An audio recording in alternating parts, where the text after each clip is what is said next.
I am the Nepali Pied Piper. I take your kids to the Himalayas and I change their bloody attitude. Holy fuck. That's Everest right there.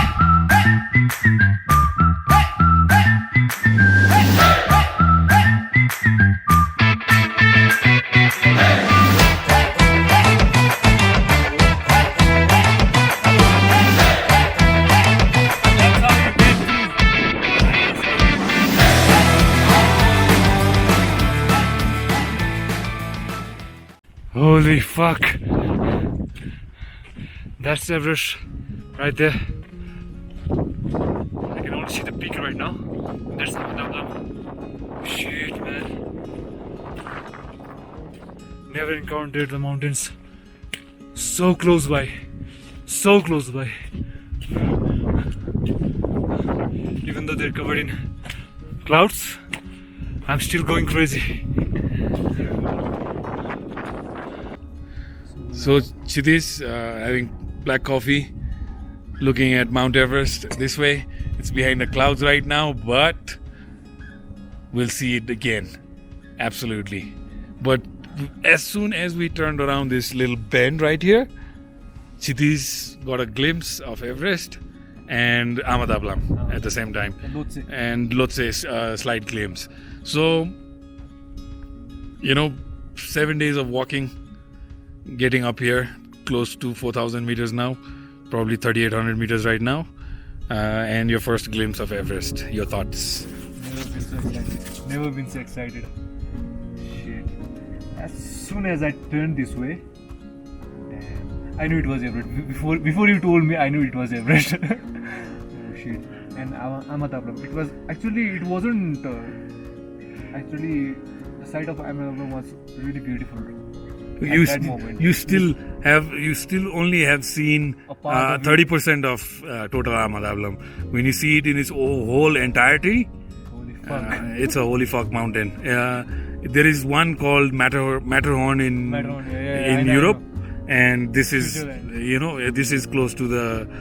It's a close second or a competitor. I say it's more beautiful. It's more feminine. Yes. Its name is Ahmedabad. It's very, very feminine. And she stands tall, a beautiful lady.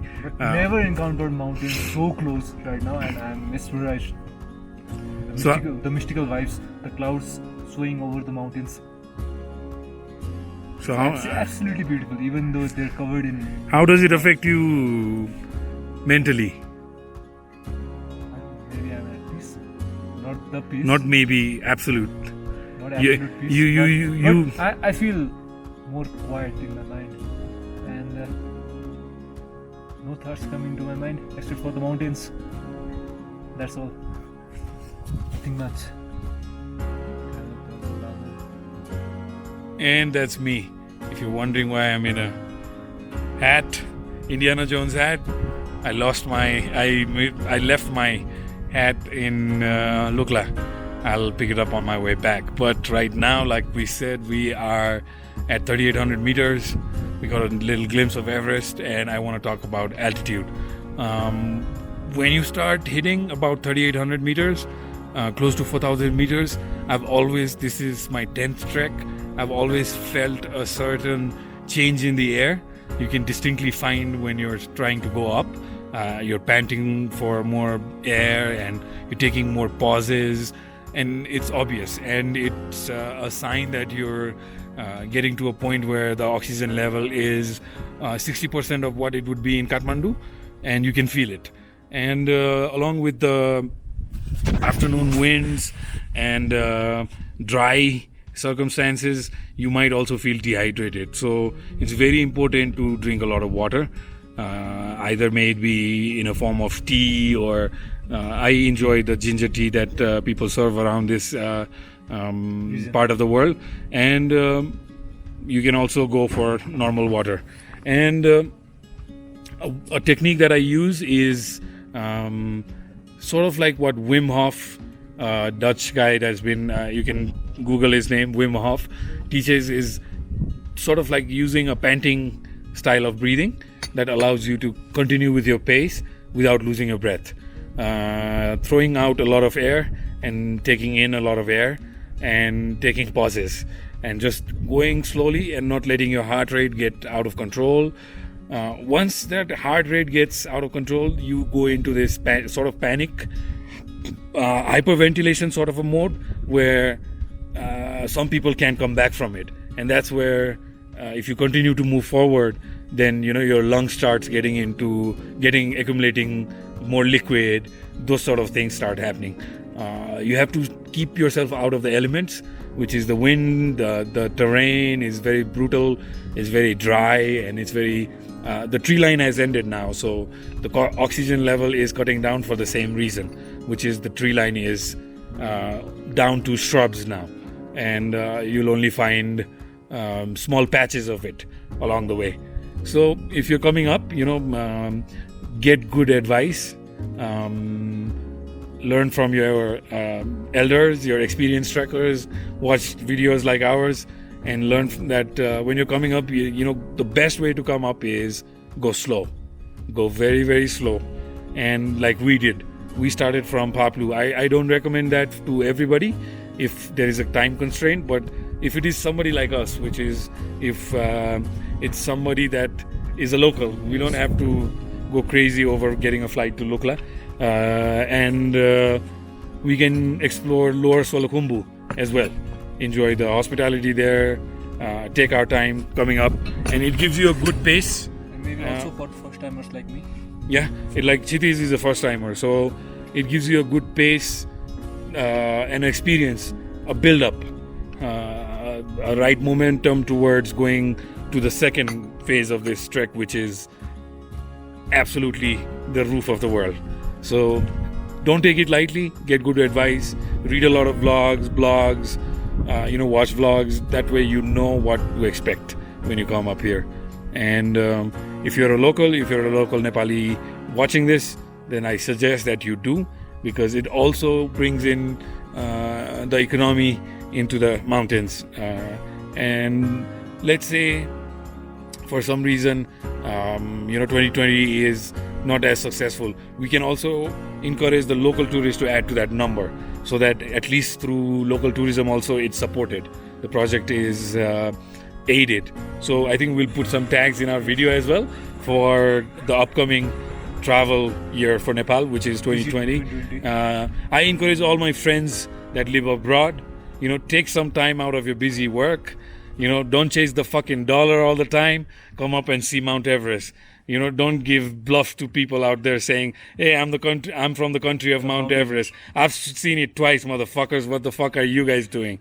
So this is a shout out with my cowboy hat to all the guys in Texas. Show up. At least Suman did. He cramped his leg and went back. Come back, Suman, and we'll do it together again. I don't mind doing it for the third time. And all you other guys out there that keeps telling the world that you're from the land of Mount Everest. Have you seen Mount Everest? If you haven't, then you gotta come check it out and make 2020 the year that you do it. That's me from on top of whatever hill this is, signing off. Bye-bye. Now I will enjoy my apple pie looking at Mount Everest.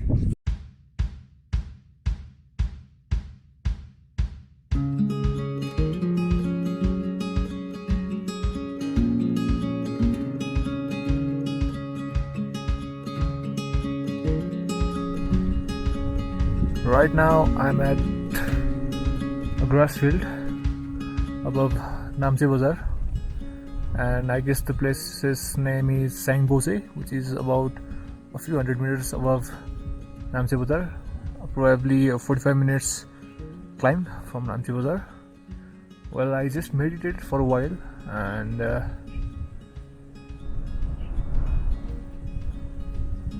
I don't seem to get right words to describe the feeling I've been getting so far in this trek. I've been meditating every day with Asisai and sometimes without Asisai, like just now, and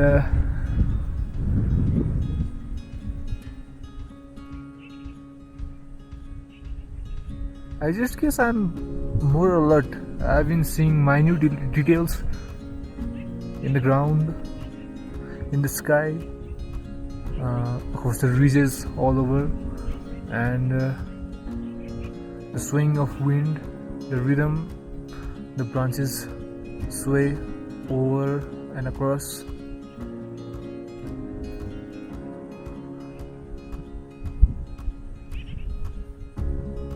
While the training session goes on for me to raise my entrepreneurial spirit,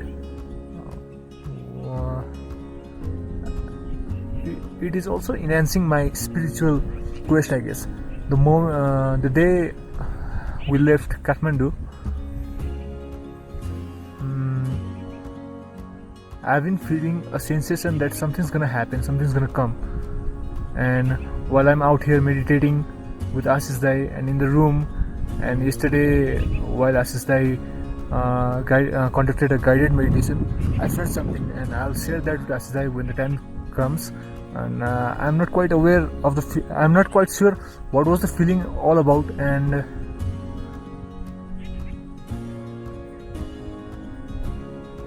I don't know, I don't seem to get right words right now to describe the feeling I've been getting. But this is different from the city life. Actually, the minute details I've been observing on the ground, the ants, the small insects, the flowers, the color of the leaves, everything is vibrant. And even the rhythm of the wind through the branches and trunks. You're alive. I guess I'm alive. You're feeling very alive. And the amount of thoughts that come into my mind while I was in city, there is no comparison between the amount of thoughts I've been getting right now. It's way less. In fact, while I was sitting right there under the bushes, it was empty, it was void, and I just felt like that I need to vlog this because the feeling might fade away when I get down to Namche Bazar. So I needed to do this. I don't know if the words or the monologue I just did makes any sense, but this is what it is. This is the truth I've been feeling right now, and I guess this is real. I am the Nepali Pied Piper. I bring people to the Himalayas and change their perspective on life. Here's one guy that's getting that transformation. I think probably has had a decent amount of impact today. It's been a week also, so it's a good milestone as well for Chhitiz. He walked the lower Solu ridge very well with a lot of load in his back, and we conducted exercise a little while ago. I call that the burning of exercise, and what Chhitiz did is he burnt off some of the things that hold him down and hold him back from being who he is. He's a talented person, and it is now but gone in ashes and Himalayan winds. That is why I am the bloody Nepali Pied Piper. Let's go. Lack of oxygen has caused Chhitiz to hallucinate slightly. I've been telling him this is where I waited for him when he went back to get the binoculars, but he keeps arguing that it's the other place. So I told him the don't teach your father wala Makadum dialogue. So was I right or was I right? Now we go right. So don't teach. See this?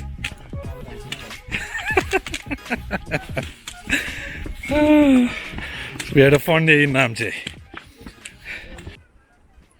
There is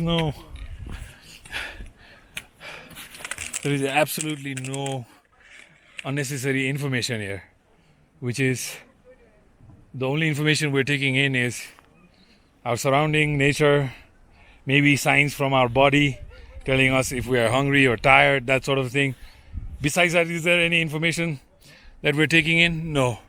So information deprivation is critical for self-development. That is absolutely mera dui paisa. If you have to be able to see how your mind works, then you have to deprive it from information. Signing off. Heading to Namche. Ashish Adhikari, mera dui paisa. We had met a pothead from India named Dhruv, and this fucker was walking just like us from Phaplu. Whenever we meet him, he keeps telling us, "Hey guys, I'm looking for people to smoke weed with me. Come smoke weed with me." But he keeps bloody disappearing after that. So now we go to Namche. We find out if Dhruv from India has rolled up a joint. And not just Indians, but all the potheads love the Himalayas. That's mere dui paisa. And potheads are good people, you know, they just chill. They fucking stare at the mountain and they're just like drooling. What wrong could they do? You know, they just chill out people. And chill out people don't bother other people. They just chill out. Some become talkative and irritating, but as long as they're in the mountains, we can hear it. So let them be. It's a free country. I just saw a video title this morning on YouTube when I turned internet after a week. I saw this Khatioda guy, some journalist I hear, talk about how he thinks we should be legalized. What I think is it has economic impact. It definitely does when it comes to tourism. I've been to Amsterdam, I've seen what it can do. And if we can create certain hubs in Nepal where that is absolutely tolerated and free and controlled, it could mean a lot of tax dollars to the government and income for the low-level people. And I adhere to that fact, or I attest to that fact because of economic reasons. I truly believe that in Nepal we have some of the best strains of marijuana, and people would love to come here, enjoy the mountains, and enjoy the gift of Shiva a little bit. What's wrong with that? If it's gonna give Nepal more income, we already bloody hell depend on foreign money and foreign aid. Why not be productive and be smart about it? I heard a couple of our MPs raise this topic in the parliament, so I hope that debate doesn't die off. I hope by 2025 I can smoke a joint and not worry about a policeman coming and knocking on my door. And people keep asking me, I also asked in my Insta story whether if it's a drug or not. If you consider marijuana a drug, so is coffee, sugar, any substance that altered your state of being. Even coffee does. Why isn't coffee banned? Because it's got a lot of money around it, baby. That's why. If we can tie up ways, people will look at it differently too. And it's about behavior. Whether you're addictive prone, either it be to food or whatever it may be, cigarettes, alcohol. If you're addictive, you're addictive. That's it. Addicted, rather. When people talk about being addicted, people are addicted to fucking shopping. And that's the truth. I said it in Namche.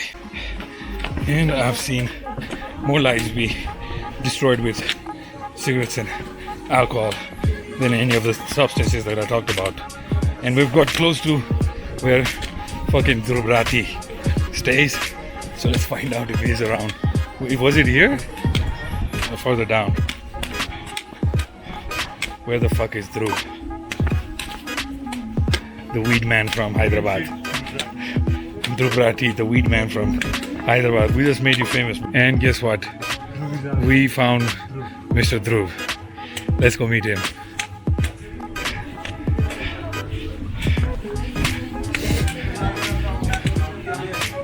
Yeah, I've been vlogging about you as well. I said I have to go and chill with Dhruv. And this is Dhruv. Tell us a little bit about you. Nothing, that's me. Dhruv is Dhruv. Yeah. Our friend from friend. Why Dhruv in the mountains? Heel to heel. Yeah. Yeah. Thanks. How are you finding it so far? Yeah. Made it good. And many more to see, I think. Yeah. Still got a week till we get to our destination. So where are you heading?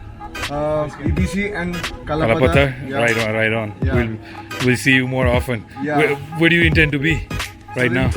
Where do you plan to be? Just you, chilling? with you. Yeah? Let me go Yeah. just dump our bags. Yeah, Then yeah. we'll be back. We'll flip my clothes. I thought I would lost you again. So No, I'm no. roaming here. I saw I could see you.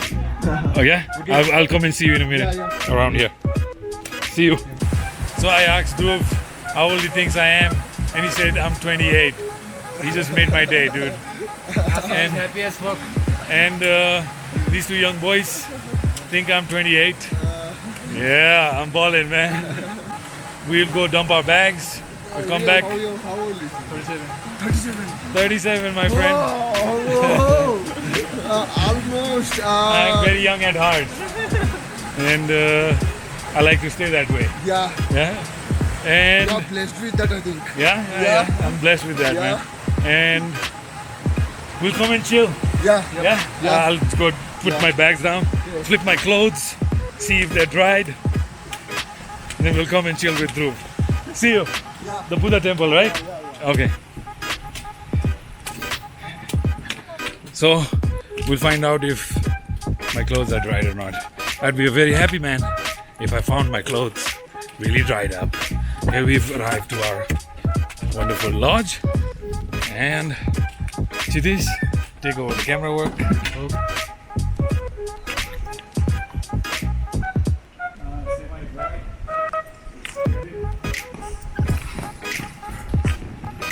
Boys and girls, it's very important when you wash your clothes, which I never do in Kalapatthar. You need to flip it so that it gets ample air and it's dried off. It smells good when you're wearing it. Asda is already in the zone of vlogging today. I know. He's in a quite jolly mood today. I am normally, but my self-doubt is what keeps me from Being who you are. being that way, non-stop.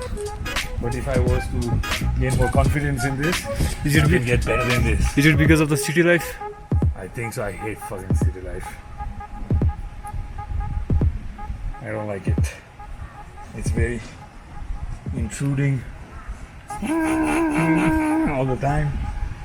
It doesn't let you or impacts you in a certain way. I only get like an hour or 2 hours in a day to Sort the fuck off and relax. P. So here I get to be that for an extended period of time. So that's the difference you see. Anyways, where is my clothes?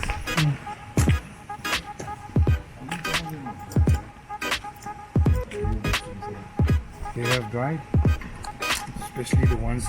And when you get clothes, try to come to mountains. It's best to get this kind of material because it's gonna dry up really quickly. I don't support any brand, but bring this kind of shit. The yogi place where the Sadhgurus. Sadhguru built. Okay. I'm a devotee of Shiva, Okay. so I want to see that statue Okay. and maybe stay in the mountains for a few days. Sadhguru talks about hiking these mountains. yeah. The same like the Himalayas. Yeah. Yep. Probably even older than the Himalayas. Yeah. Those mountains. So I want to go, maybe have a couple of days. Where is the place? This is It's in Tamil Nadu, but don't yeah, know. it's in Tamil Nadu. Tamil Nadu. Okay. Yeah. North or south? I think dude, Tamil Nadu and Karnataka join. Yeah. Okay. I think it's some North, this probably. kind. Oh yes. I think at the border of Karnataka and Tamil Nadu. Because, Oh, they are older than Himalaya. I think so. No. And a lot of saints came out from South India too. Okay. Yeah. And here also in Nepal, there's a lot of Buddhist saints. Yeah. And we have a lot of Hindus also. Vedvyas.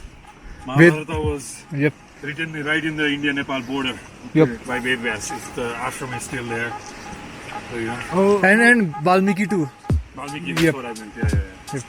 I think towards our 12th, Hrithik Roshan was the big guy. Big guy. Yeah, the girls Kauna were, Pyare. like, big. I remember going and watching this and girls screaming in theaters.